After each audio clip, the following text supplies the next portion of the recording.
Welcome Extremers. Episode number 1 Extreme 125 paint durability. Bike ටැංකිය පැත්තෙන් බලන්න ගියා නම් paint quality එක හොඳටම තියෙනවා. හොඳටම shine එකේ තාම හොඳටම තියෙනවා. පේනවනේ. මේ side කවුස් පැත්තේ. හොඳටම තියෙනවා. but මේ blazing red එකේ නම් මාළුකොට ඒ කියන්නේ පට්ට හොඳ quality එකක් තියෙනවා කියලා එමේ කියන්න බෑ මාළුකොට. ඒ වගේම තමයි මේ පැත්තේ. මේ රසපාට මේ grip එක තියෙන මේක මම කිලෝමීටර් 6000 වෙද්දිම මේ පෙයින් මේක යන්න පොතු වගේ ගැලවෙන්න පටන් ගත්තා. ඇයි දන්නේ නැහැ මම මේක මාළුවකට ගත්තේ නැහැ හේතුව මම පස්සේ පෙයින් කරගමු කියලා ප්ලෑන් කරගත්ත හින්දා. ඒ වගේම මේ පැත්තේ ගන්න ගියා නම් එන්ජින් පැත්තේ.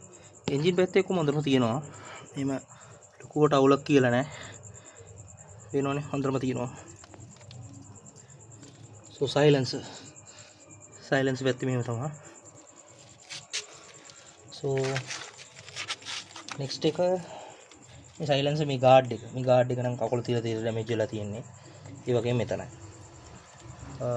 මේ පේන්ට් එක නම් ඉක්මනටම ගියා. සෝ මේ ටික තමයි. සෝ රේටින්ග් පැත්තෙන් බලන්න ගියා නම් 10ට 8ක් විතර මට මේකට දෙයි ගන්න පුළුවන්. සෝ නෙක්ස්ට් එපිසෝඩ් එකේ හම්බ වෙමු boys.